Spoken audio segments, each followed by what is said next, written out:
আসসালামু আলাইকুম দর্শক, স্বাগত জানাচ্ছি নাজমাস কুকিং ইনস্টিটিউটে।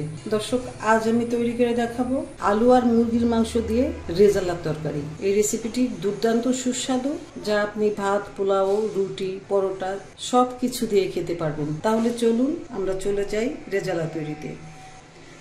আমি এখানে চুলে একটি কড়াই বসিয়ে দিয়েছি। এখন জালটা জ্বালিয়ে দিয়ে আমি প্রথমে তেল দিয়ে দিব। এটাকে বলে শর্টকাট রেজালা।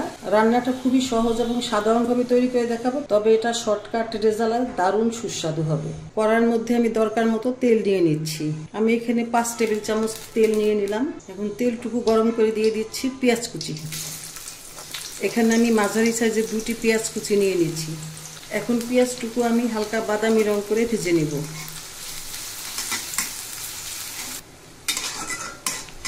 পেঁয়াজটুকু যখন হালকা বাদামি রং করে ভেজে নেওয়া হয়ে গেল, এখন এর মধ্যে আমি একে একে সব মশলা দিয়ে দিব।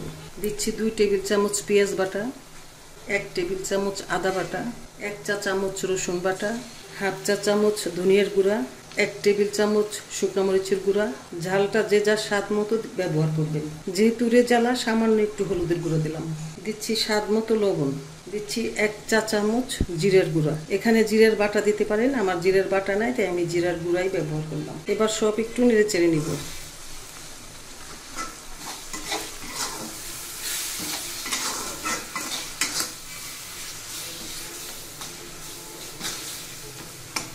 এবার দিয়ে দিচ্ছি 1 টেবিল চামচ এটা রেডি মিক্স কোরমার মশলা। ইচ্ছে করলে এই মশলা আপনি নিজে বানায়ও ব্যবহার করতে পারেন। নেড়ে নিচ্ছি। এখন বেশ ভালোভাবে এটাকে কষিয়ে নেব। একটু পানি দিয়ে নিতে হবে। একটু পানি দিয়ে দিচ্ছি। এবার বেশ ভালোভাবে কষিয়ে নেব।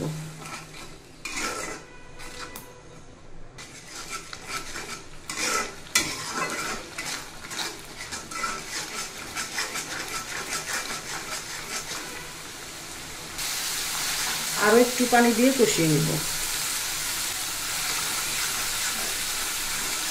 যে মশলাটুকু খুব ভালোভাবে কষিয়ে নেওয়া হয়ে গেল। এবার আমি এই মশলার মধ্যে আলু এবং মুরগি দিয়ে দিব। আমি এখানে আধা কেজি মুরগির মাংস দিয়ে দিচ্ছি, আর 2টা আলু কেটে ফালি করে দিয়ে দিলাম। এখন ভালোভাবে নেড়ে নিব।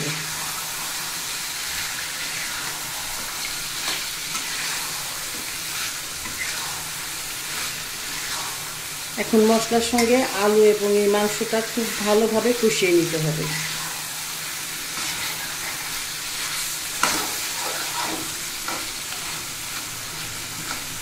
একটু সময় নিয়ে কষিয়ে নিতে হবে। মাংস এবং আলুটুকু আমি মশলার সঙ্গে 2 মিনিট ধরে খুব ভালোভাবে নেড়ে চেড়ে এভাবে কষিয়ে নিলাম। এখন আমি পানি দিয়ে দিব। আমি গরম পানি দিয়ে দিচ্ছি। প্রথমে 1 কাপ গরম পানি দিয়ে আমি একটু নেড়ে নিব, তারপরে আমি বাকি পানিটুকু দিয়ে দিব।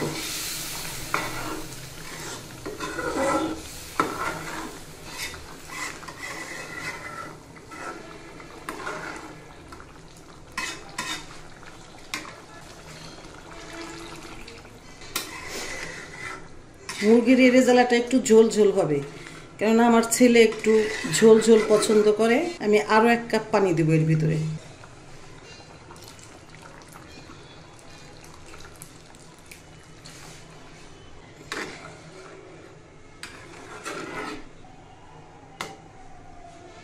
পানি দিয়ে নেড়ে নেওয়া হয়ে গেল। এবার আমি রেজালার মাংস এবং আলুটা সিদ্ধ হলেই আমার এই রেজালাটা রান্না কমপ্লিট হয়ে যাবে। ততক্ষণ পর্যন্ত আমরা অপেক্ষা করব। ফিরে আসব রেজালার মাংস এবং আলু সিদ্ধ হওয়ার পরে। 2 মিনিট পরে আমি এখানে 1 চা চামচ গরম মশলার গুঁড়া দিয়ে দিচ্ছি। এবার আবার একটু নেড়ে নিচ্ছি।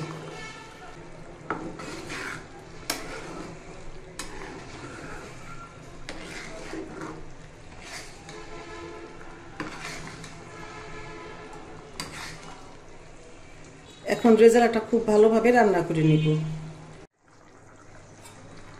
এই যে এখন আমার শর্টকাট মুরগির মাংসের রেজালাটা কমপ্লিট হয়ে গেল। গরম ভাতের সাথে বা পোলাওর সাথে জমিয়ে খাওয়ার পালা। দর্শক, তৈরি হয়ে গেল আমার শর্টকাট মুরগির রেজালা রেসিপি। দর্শক, আমার আজকের এই রেসিপিটি যদি ভালো লাগে তাহলে ভিডিওতে একটি লাইক দিয়ে কমেন্ট সেকশনে কমেন্ট করার জন্য অনুরোধ রইল। আর ভিডিওটি শেয়ার করার জন্য অনুরোধ রইল আপনার ফ্রেন্ডস অ্যান্ড ফ্যামিলির মাঝে। এত সময় আমার পাশে থাকার জন্য আপনাকে অসংখ্য অসংখ্য ধন্যবাদ। আপনারা ভালো থাকুন, সুস্থ থাকুন, নিরাপদে থাকুন। এই কামনা। আল্লাহ হাফেজ।